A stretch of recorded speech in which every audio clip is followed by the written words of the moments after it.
السلام علیکم یا علی علیہ السلام مدد۔ آج میں نہج البلاغہ کتاب کے خطبہ نمبر 3 کے ساتھ حاضر ہوں۔ یہ خطبہ شکشکیہ کے نام سے بھی مشہور ہے۔ خدا کی قسم، فرزند ابو قحافہ نے پیراہن خلافت پہن لیا، حالانکہ وہ میرے بارے میں اچھی طرح جانتا تھا کہ میرا خلافت میں وہی مقام ہے جو چکی کے اندر اس کی کیل کا ہوتا ہے۔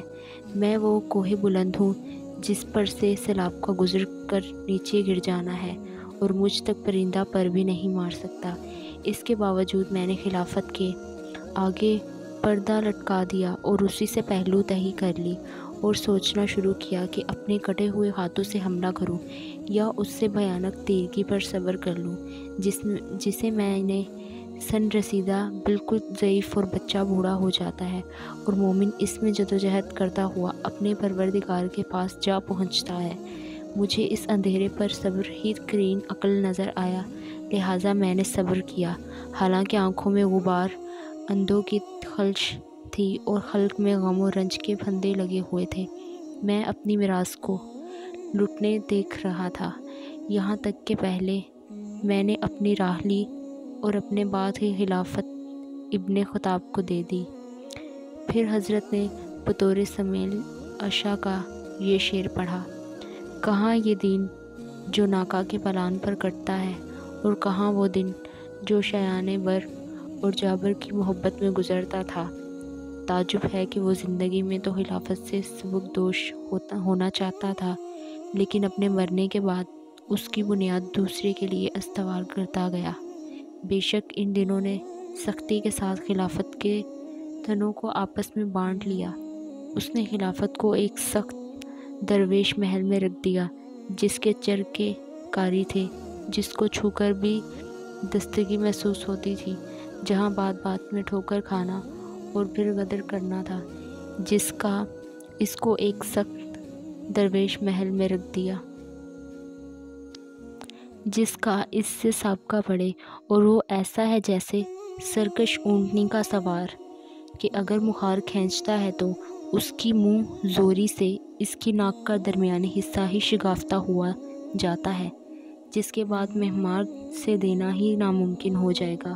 اور اگر باغ کو ڈھیلا چھوڑ دیا ہے تو وہ اس کے ساتھ مہلکوں میں پڑ جائے گا۔ اس کی وجہ سے بقائے اس کی قسم لوگ کجروی، سرکشی، متلون مزاجی اور بے راہ روی میں مبتلا ہو گئے۔ ان میں اس طویل مدت اور شدید مصیبت پر صبر کیا، یہاں تک کہ دوسرا بھی اپنی ہی راہ لگا اور اس خلافت کو ایک جماعت میں محدود کر گیا، اور مجھے بھی اس جماعت کا ایک فروغ خیال کیا۔ اے اللہ، مجھے اس شعور سے کیا لگاؤ ان میں کہ سب سے پہلے کے مقابلہ ہی میرے استحقاق و فضیلت میں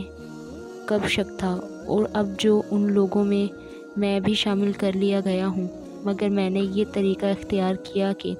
جب وہ زمین کے نزدیک ہو کر پرواز کرنے لگیں تو میں بھی ایسا ہی کرنے لگوں، اور جب وہ اونچے ہو کر اڑنے لگیں تو میں بھی اسی طرح پرواز کروں، یعنی خطا المکاں کسی نہ کسی صورت سے تباہ کرتا رہوں۔ ان میں سے ایک شخص کو کینہ و عناد کی وجہ سے مجھ سے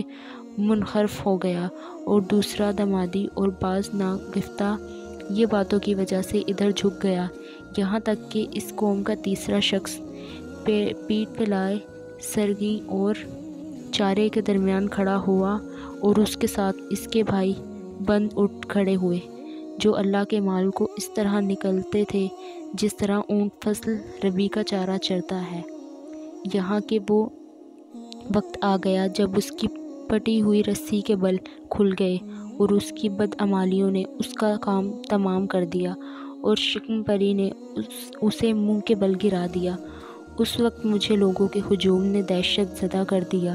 جو میری جانب بجو کے عیال کی طرح ہر طرف سے لگاتا ربڑ رہا تھا، یہاں تک کہ عالم یہ ہوا کہ حسن علیہ السلام اور حسین علیہ السلام کچلے جا رہے تھے اور میری روا کے دونوں کنارے پھٹ گئے تھے۔ وہ سب میرے گرد بکریوں کے گلے کی طرح گھیرا ڈالے ہوئے تھے، مگر اس کے باوجود میں نے امر خلافت کو میں امر خلافت کو لے کر اٹھا تو ایک گروہ نے بیعت توڑ ڈالی اور دوسرا دین سے نکل گیا، اور تیسرے گروہ نے فقہ اختیار کر لیا۔ گویا انہوں نے اللہ کا یہ ارشاد سنا ہی نہ تھا کہ یہ آخرت کا گھر ہم نے ان لوگوں کے لیے قرار دیا ہے جو دنیا میں نہ بیجا بلندی چاہتے ہیں، نہ فساد پھیلاتے ہیں، اور اچھا کام انجام پرہیزگاروں کے لیے ہے۔ ہاں ہاں، خدا کی قسم ان لوگوں نے اس آیت کو سنا تھا اور یاد کیا تھا، لیکن ان کی نگاہوں میں دنیا کا جمال کھپ گیا اور اس کی سج دھج نے انہیں لبھا دیا۔ دیکھو اس ذات کی قسم جس نے دانے کو شگافتہ کیا اور رخ چیزیں پیدا کی، اگر بیعت کرنے والوں کی موجودگی اور مدد کرنے والوں کے باوجود سے مجھ پر حجت تمام نہ ہو گئی تو وہ عہد نہ ہوتا جو اللہ نے علماء سے لے رکھا ہے کہ خدا اور ظالم کی شکم پری اور مظلوم کی گرستگی پر سکون و قرار سے نہ بیٹھے ہیں، تو میں خلافت کی بھاگ دوڑ اسی کے کندھے پر ڈال دیتا اور اس کے آخر کو اس پیالے سے سیراب کرتا جس پیالے سے اس کے اول کو سیراب کیا تھا، اور میں اپنی دنیا کو میری نظروں میں بکری کی چھینک سے بھی زیادہ ناقابل اطلاع پاتا۔ لوگوں کا بیان ہے کہ جب حضرت خطبہ پڑھتے ہوئے اس مقام تک پہنچے تو ایک عراقی باشندہ آگے بڑھا اور اس نوشتہ حضرت کے سامنے پیش کیا۔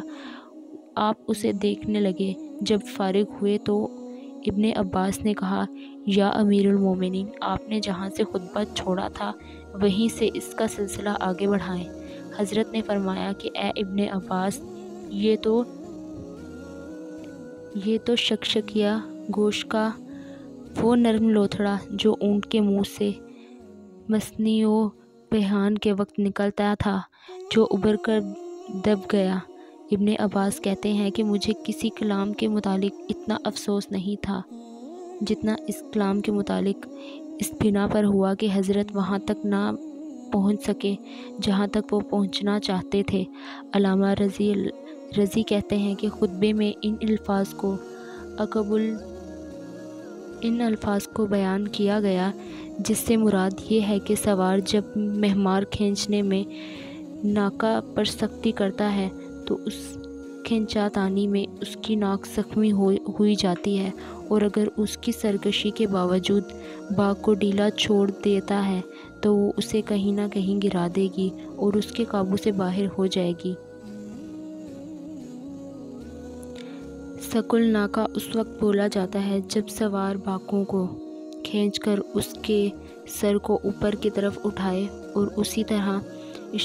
اشتغل ناکہ استعمال کرتا ہو۔